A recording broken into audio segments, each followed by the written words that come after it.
നമ്മുടെ പൊറോട്ടയും peri peri ചിക്കനും.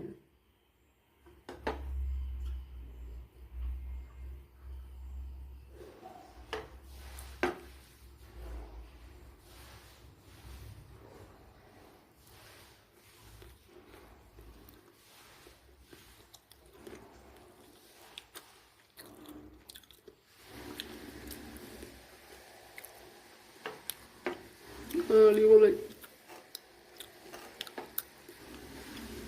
ഒന്ന് ഇതേപോലെ ഒരു റെസിപ്പിയാണ് തയ്യാറാക്കുന്നത്.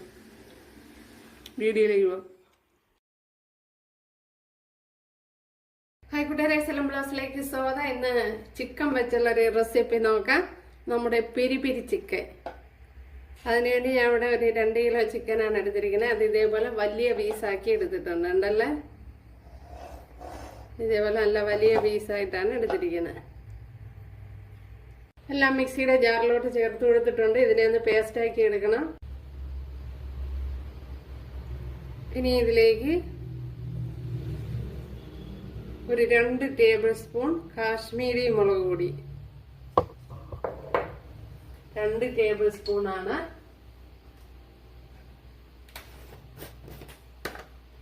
ഇനി ഇതിലേക്ക് 1 ടേബിൾ സ്പൂൺ മല്ലിപ്പൊടി,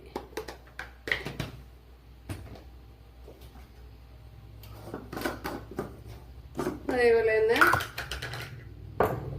ആവശ്യത്തിനുള്ള ഉപ്പുകൂടി ചേർത്ത് കൊടുക്കുക.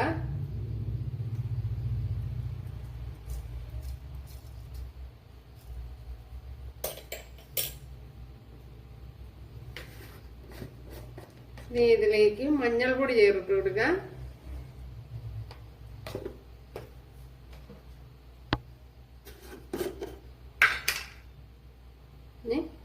കുറച്ച് കുരുമുളക് പൊടി 1 ടേബിൾ സ്പൂണൊക്കെ ചേർത്ത് കൊടുക്കാം. ഞാൻ പിന്നെ കുറച്ച് ചേർത്ത് കൊടുത്തതേ ഉള്ളൂ. ഉണ്ടല്ല, മസാലയിൽ കുളിപ്പിച്ച് ഇപ്പോഴിത് കുറെ നേരം ഫ്രിഡ്ജിലൊക്കെ സൂക്ഷിച്ച് 2-3 മണിക്കൂറെങ്കിലും ഫ്രിഡ്ജിലൊക്കെ വെച്ചിരുന്ന് നന്നായിരിക്കും. ഞാൻ ഇപ്പൊ ഒന്നും വെക്കുന്നില്ല അങ്ങനെ. ഇത് ഇപ്പൊ ആവശ്യത്തിനാണ്. കണ്ടല്ലോ, നമ്മുടെ ചിക്കൻ ഇവിടെ റെഡി ആയിട്ടുണ്ട്. ഞാൻ പിന്നെ ഏകദേശം ഒരു അരമണിക്കൂറോളം ചെറിയ തീയിൽ വെച്ച് ഫ്രൈ ചെയ്തെടുത്തതാണ്. 2 ടേബിൾ സ്പൂൺ ഓയിലൂടെ ചേർത്ത് കൊടുത്തിട്ടുണ്ട്. അതായത് പാം ഓയിലോ സൺഫ്ലവർ ഓയിലോ ഒക്കെയാണ് നല്ലത്. ഹായ്, കണ്ടല്ല, നമ്മുടെ പെരി പെരി ചിക്കൻ ഇവിടെ എല്ലാം റെഡി ആയിട്ടുണ്ട്. ഉണ്ടല്ലേ, നല്ല അടിപൊളിയായിട്ട് വന്നിട്ടുണ്ട്.